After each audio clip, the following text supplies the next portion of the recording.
Hello students, welcome to my channel WB online tuition. আজকে আমরা আলোচনা করব ক্লাস 8-এর গণিত সাবজেক্টের প্রথম পর্যায়ক্রমিক মূল্যায়ন 2025-এর সিলেবাস, নাম্বার বিভাজন এবং একটি নমুনা প্রশ্নপত্র। এবং আমরা দেখে নেব কোন চ্যাপ্টার থেকে কোন চ্যাপ্টার পর্যন্ত তোমাদের প্রথম পর্যায়ক্রমিক মূল্যায়ন হবে।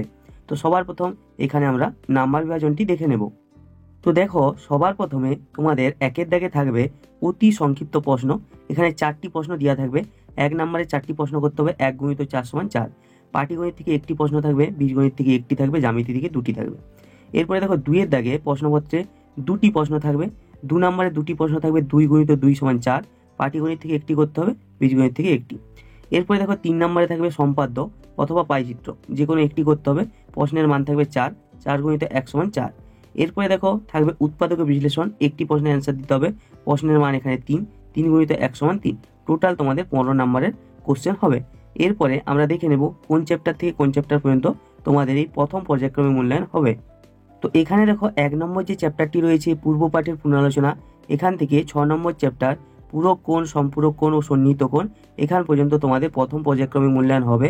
এবারে স্কুল অনুযায়ী একটি চ্যাপ্টার বাড়াতে অথবা কমাতে পারে। তো তোমাদের মেন হচ্ছে কিন্তু 1 থেকে 6 পর্যন্ত পরীক্ষা অবশ্যই হবে। কোনো কোনো স্কুলে একটা চ্যাপ্টার বাড়াতে পারে বা এই পর্যন্তই থাকতে পারে। এবারে আমরা একটি নমুনা কোশ্চেন পেপার দেখে নেব।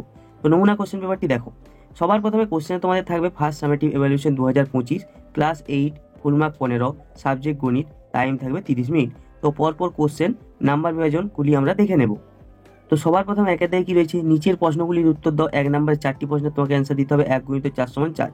একের দাগে কি রয়েছে, 1/2 এর সঙ্গে কত যোগ করলে 2/3 এর অনন্যক পাওয়া যাবে। তো এখানে অ্যান্সার হবে 1। 2-এর দাগে কি রয়েছে, দুটি সংখ্যার গুণফল 3a² + 8a + 4 এবং একটি সংখ্যা 3a + 2 হলে অপর সংখ্যাটি কত হবে। তো এখানে অ্যান্সারটি হবে a + 2। 3-এর দাগে কি রয়েছে, ABCD সামান্তরিকের কোণ ABC = 60 ডিগ্রি হলে কোণ BCD এর মান কত হবে। তো এখানে অ্যান্সার হবে 120 ডিগ্রি।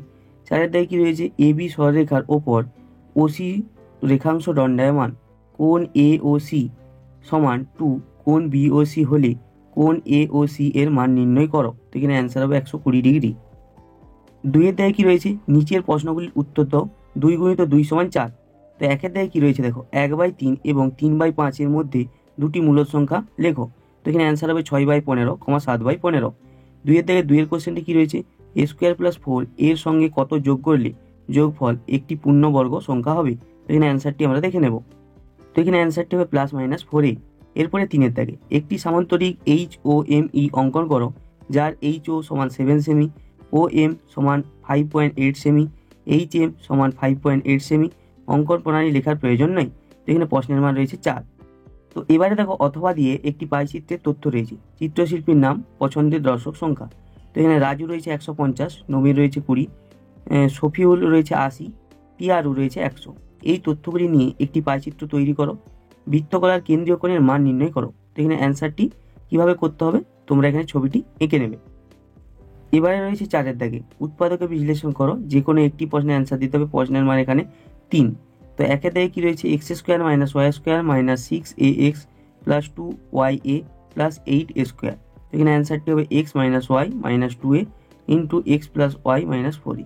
2-এর দাগে কি রয়েছে, x³ - 9y³ + x + y তার হোল কিউব। তো এখানে অ্যান্সারটি কী হবে, x - y × 2x² + 5xy + 8y²।